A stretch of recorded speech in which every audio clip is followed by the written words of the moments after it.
Daily 4,000 3,000 টকা income হয়।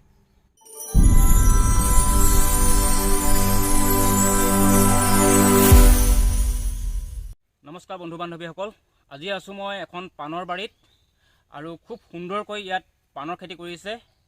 প্ৰায় 1800 পুলি ইয়াত মানে খেতি কৰিছে, পাণ ৰোপণ কৰিছে। আৰু আজি আছোঁ মই তিনিচুকীয়া জিলাৰ কাকপথাৰ অঞ্চলৰ বৰদিৰাক আমগুৰি গাঁৱত। আৰু এজন যুৱকে পাণৰ খেতি কৰি স্বাৱলম্বিতাৰ পথ বাছি লৈছে আৰু আজি এখেতৰ সৈতে পৰিচয় কৰাই দিম। নমস্কাৰ, মোৰ নাম শ্ৰী নুৰুজ ৰাজখোৱাৰ, মোৰ ঘৰ বৰদিৰাক আমগুৰি গাঁও। হয়, আপুনি মানে কিমান জোপা পাণৰ পুলি লগাইছিল? মই প্ৰথম ষ্টাৰ্টিং কৰিছিলোঁ 35 জোপাৰ পৰা আৰম্ভ কৰি তাৰে লতা কাটি প্ৰায় 300 লতা কাটিলোঁ। 300 লতাৰ ভিতৰত এইখন বাৰী যিখন দেখিছে ইয়াত লগালোঁ মই প্ৰথম 270 জোপা ডাঙৰ কৰি মেলি তাৰপিছত ইয়াৰ পৰাই প্ৰডাকশ্যন কৰি এতিয়া 1800 পুলি সৰুৱে ডাঙৰে লগাই থৈছোঁ। বৰ্তমান সময়ত আপুনি মাহেকে মানে কিমান গুজি ইয়াৰ পৰা মানে পাণ ছিঙে? মই ইয়াত ডেইলি ক'বলৈ গ'লে বজাৰত আমাৰ লোকেল বজাৰ আছে, লোকেল বেপাৰী ডেইলি 200 250 300 পাণ ছিঙোঁ। মাহেকত 200 ডেইলি যদি ছিঙোঁ সেইটো নিজে হিচাপটো কৰি ল'ব লাগে কিমান হয়। মানে এদিনত কিমান ছিঙে? এদিনত মই 250 300 এদিনত 250 300। যদি আমি 300কো ধৰোঁ তেতিয়াহ'লে হ'ব 9,000 8,000 9,000 মানে তেনেকুৱা মাহেকে ছিঙে। আৰু আনুমানিক মানে আপুনি মন্থলি কিমান ইনকম কৰে? এইটো বজাৰ চাই হ'ব ৰেট। এতিয়া পাণ দাম বহাগৰ আগে ফাগুন চ'তমহীয়া পাণ দাম হয়। বুঢ়া পাণ 20 টকা গুচি পাৰকাৰী নিয়ে ঘৰৰ পৰা বেপাৰীয়ে, 20 টকাৰ পৰা নি কিনে বজাৰত 25 টকা 30 টকা বিক্ৰী কৰে সিহঁতে। কথাটো ইমানেই, 100 পাণ ছিঙিলে 2,000 টকা 1,900 টকা পাওঁ। ডেইলি 4,000 3,000 টকা ইনকম হয়।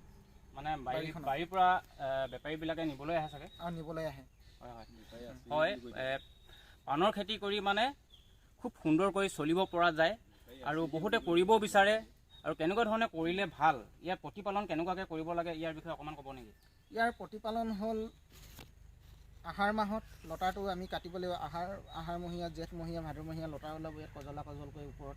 এতিয়া লতাবিলাক কাটি দিওঁ, কাটি কিনে আমি নতুন মাটি উলিয়াই কিনে সৰুকৈ জেগা অকণমান উলিয়াই তাত পচাই মেলি তাৰপিছত যেতিয়া বাৰিষা আহিব ফাগুন মাহত, ফাগুনৰ পৰা আমি মাটিটো উলিয়াই মেলি ধুনীয়াকৈ ফাগুন মাহত আকৌ ৰুই দিওঁ। ইয়াত এই সৰু খুঁটি কিছুমান ধৰি গৈছে, এই সৰু খুঁটি দি কিনে আমি ৰুই দিয়াৰ লগে লগে তাৰপিছত আকৌ পুৰণা খুঁটি ডাঙৰ খুঁটি এইবিলাক পুৰণা কৰি মেলি ইয়াত ঘাৰি দিয়াৰ লগে লগে তাৰপিছত এই লতাডাল ইয়াৰ পৰা আনি ইয়াত বগুৱাই দিম ধুনীয়াকৈ।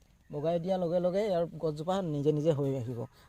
হৈ যোৱাৰ লগে লগে কিছুমান ইয়াত নিয়ম আছে, ইয়াত গা পাণ ওলাব, গছকৈ গুচি যাব। ইয়াত গা পাণ কিছুমান এখিলা দুখিলা ছিঙি থাকিব লাগিব, কিছুমান 1 2 থ'ব লাগিব, তেতিয়াহে ডাল মাৰিব ইয়াত। আৰু ঠাণ্ডাৰ ছিজনত আমি ঝুপি থ'ব লাগিব। নিয়ৰ যেতিয়া ডাঠকৈ পৰিব পাণটো সম্পূৰ্ণ হৈ যায়, হৈ যোৱাৰ লগে লগে গছ এনেকুৱা ধৰণে নেট লগাই থ'ব লাগিব। এতিয়া এইবিলাক খুলি আছোঁ, নেট দি থৈ দিওঁ। থৈ দিয়াৰ লগে লগে তাৰপিছত গছজোপাও সবল হৈ থাকে আৰু তেতিয়া মানে প্ৰডাকশ্যনো অলপ পোখা মাৰিব আৰু ডালবিলাক ছিগি নাযায় হিমত পৰিলে। বৰ্তমান মানে আপোনাৰ ইয়াত কিমান পুৰণি গছ আছে? মানে এই আপোনাৰ ইয়াত মোৰ পুৰণি বুলি ক'লে সেই 35টা আছিলে, মোৰ প্ৰায় এতিয়া 7-8 বছৰ হৈ গ'ল। তাৰপিছত ইয়াত আছে 1 বছৰ 2 বছৰীয়া আছে, 2 বছৰীয়াৰ পৰা আপোনাৰ 3 বছৰীয়া আছে।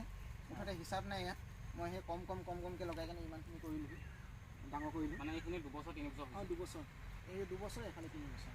এনেই মানে পাণ এজোপাৰ আয়ুস কিমান বছৰ? আয়ুস বুলি ক'বলৈ তাৰমানে মাটি চাই হ'ব। ইয়াত মাটিটো দৰ জেগা হ'ব নালাগে, কাঠ মাটিও হ'ব লাগে, বালিচহীয়া পলস মাটিও হ'ব লাগে। ভাল হ'লে মানে প্ৰায় ধৰক 20 বছৰ 25 বছৰ যাব। হয় বন্ধু বান্ধৱীসকল, মানে এজোপা পাণ যদি ভালকৈ চোৱা চিতা কৰা যায় আৰু মাটি যদি ভাল হয় তেতিয়াহ'লে মানে 20 বছৰ 25 বছৰ মানে যাব আৰু একেজোপা পাণৰ পৰা মানে আপোনালোকে পাণ পাই থাকিব। আজিলৈ এই ভিডিঅ'টো ইমানতে সামৰিছোঁ। অন্য এটা ভিডিঅ'ত লগ পোৱাৰ আশাৰে ধন্যবাদ।